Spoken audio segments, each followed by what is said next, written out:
তাকদির নিয়ে প্রিয় ভাইয়েরা বিচলিত হবেন না। আপনার তাকদিরে যা আছে আপনি পাবেন, যা নাই কোশ্চিনকালেও পাবেন না, ফুল স্টপ। আপনার তাকদিরে যা আছে আপনি পাবেন, না পেয়ে আপনি দুনিয়া থেকে যাবেন না, ফুল স্টপ। আর আপনার তাকদিরে যা নাই সারা দুনিয়ার মানুষ মিলে আপনাকে দিতে পারবেন না। এই চিন্তাটা আগে মাথার মধ্যে সেট করেন।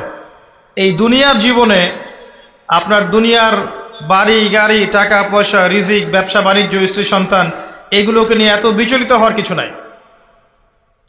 আপনার আমার তাকদিরে যা লেখা হয়েছে এর একটা দানা আপনি বেশি খেয়ে পৃথিবী থেকে যাবেন না।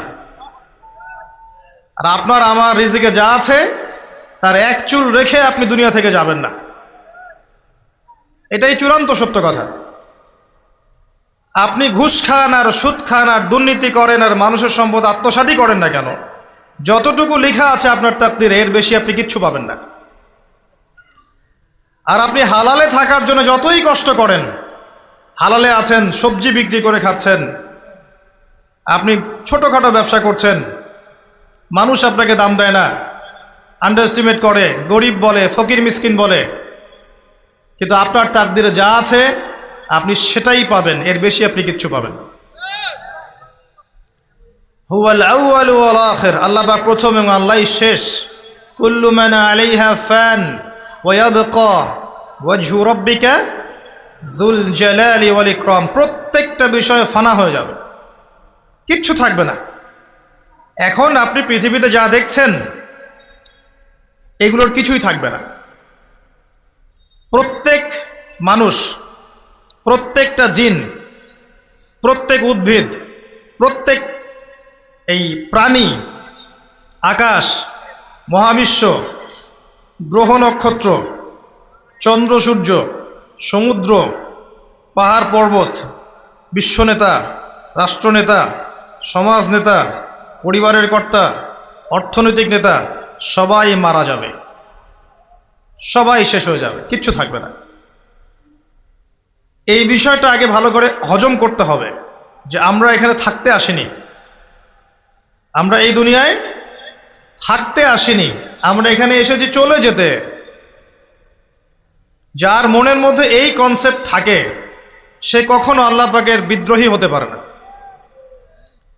সে কখনো আল্লাহ দ্রোহিতা করতে পারে না, কুফরি করতে পারে না, শিরক করতে পারে না, আল্লাহর অবাধ্য হতে পারে না।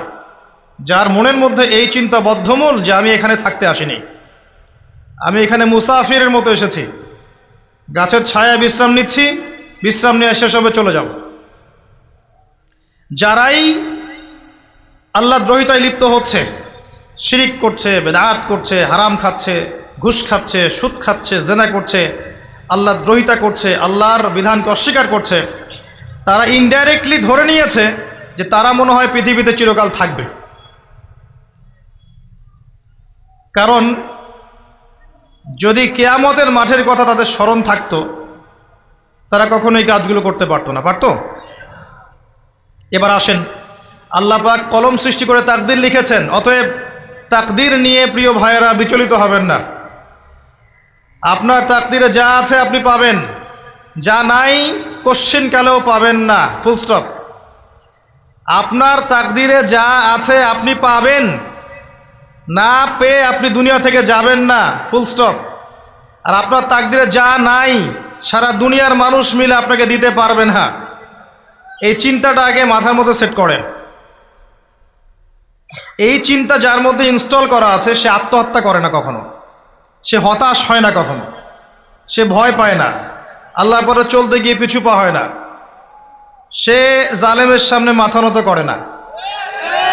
যার মাথায় এই চিন্তা আছে যে আল্লাহ যা লিখেছেন এটা হবে, যা লিখেন নাই সারা দুনিয়ার মানুষ মিলে সেটা হবে না, সিম্পল। এর মধ্যে আল্লাহ পাক পরীক্ষায় ফেলবেন, ওই বিষয়টা ডিফারেন্ট। আমি অবশ্যই তোমাদেরকে পরীক্ষা করব ভয় দিয়ে, ক্ষুধা দিয়ে, সন্তানের কি ইন্তেকাল দিয়ে, ফসলের ক্ষতি দিয়ে, সম্পদের ক্ষতি দিয়ে আমি পরীক্ষা করব। কিন্তু যারা সবর করবে এবং যারা এই কনসেপ্ট রাখবে ইন্না লিল্লাহি ওয়া ইন্না ইলাইহি রাজিউন, এদেরকে আল্লাহ পাক প্রশংসা করেছেন, ইনশাআল্লাহ এরা সফল হবে। আল্লাহ পাক তাকদির লিখে ফেলেছেন, তাকদির নিয়ে টেনশন করবেন না, রিজিক নিয়ে টেনশন করবেন না।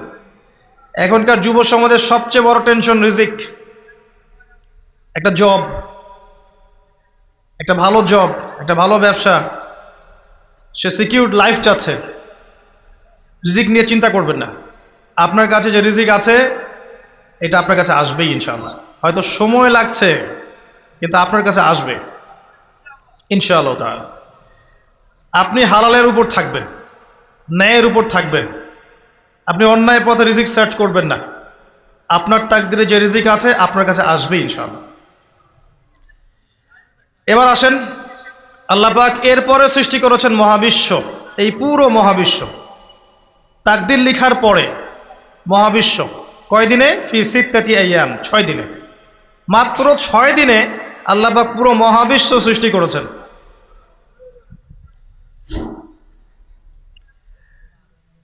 হুয়াল্লাযী খালাকাস সামাওয়াতি ওয়াল আরদা ফি সিত্তাতি আইয়াম সুম্মা ইসতাওয়া আলাল আরশ।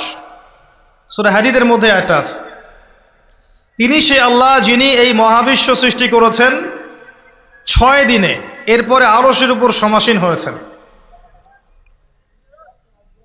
আল্লাহ পাক এর একদিন আমাদের একদিনের মতো নয়, বরং কিয়ামতের মাঠে যেদিন আমরা দাঁড়িয়ে থাকব এই দিনটা হবে আল্লাহর হিসেবে 50,000 বছরের সমান। মানুষ অস্থির হয়ে থাকবে, বিচার শুরু হচ্ছে না কেন। অপেক্ষা করা কাজটা খুব যন্ত্রণাদায়ক, তাই না? কারো জন্য অপেক্ষা করা, অপেক্ষা করে আছেন, 1 ঘন্টা পর আসবে, এলো না, আপনি অস্থির হবেন। 2 ঘন্টা পর এলো না, 10 ঘন্টা পর এলো না, আপনি অস্থির হবেন, পায়চারি করবেন, বই পড়বেন, নাস্তা খাবেন, হাঁটাহাঁটি করবেন, আপনি ব্যাকুল হয়ে যাবেন। অপেক্ষা করা একটা ডিফিকাল্ট কাজ।